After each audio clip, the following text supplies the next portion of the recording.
Hey guys, Brian Carper here with another tip of the week. This week I want to talk about a lure that's been very productive for me this spring.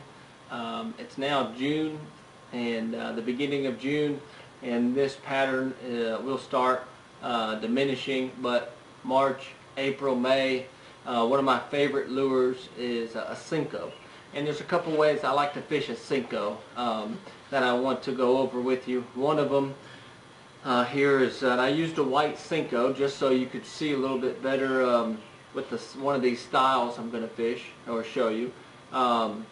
This is just a normal sinko here, and one way to rig this is kind of like a Texas rig weight or Texas rig style, like when you fish a plastic worm, where you have a a hook that goes right into the body.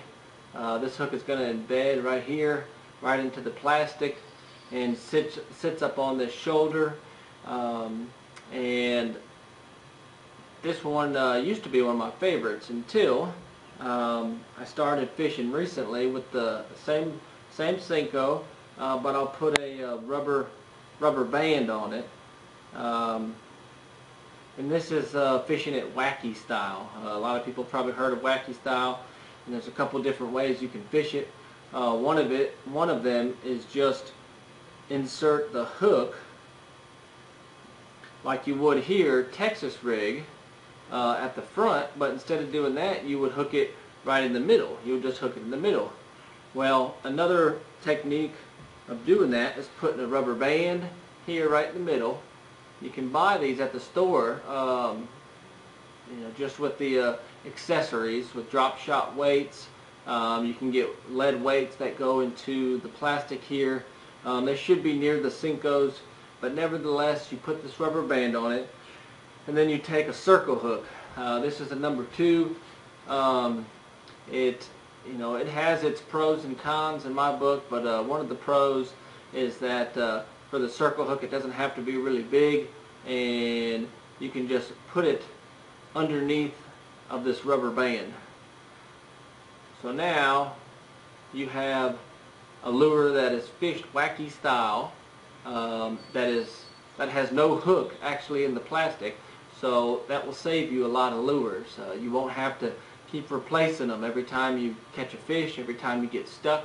The other day I think I caught 30 or 40 on 2 of them, because when they hit this, they're going to come in and eat it, and you're going to set the hook and pull them out, and it will stretch on the rubber band, but it won't tear your plastic.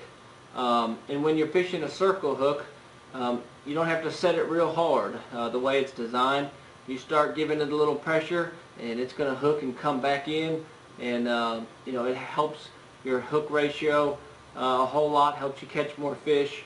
So you don't have to set it real hard like you would if the hook was buried in the plastic with just a long shank hook. The pros and cons of each of these: I can fish this one in really heavy cover, sticks, lily pads, grass. This one I cannot, because with the exposed hook it will get stuck a lot as you let it fall and lift it up, fall and lift it up. This one gets hung more. If you're in the open water, this is the one you want to go with. This isn't bad either, but I like to go with this one because the more fish I catch, the less lures I'll go through. So this is the sinko. Try many different colors. You can't go wrong with green pumpkin, plum, June bug, some of the the natural colors. I like white too. So you got the Texas rig style, weightless, and you got the wacky style with the rubber band. Both can be fished at different times, but dynamite lures, especially for big fish in the spring when they don't want to chase down a bait. This is a finesse bait, presents to them really gently.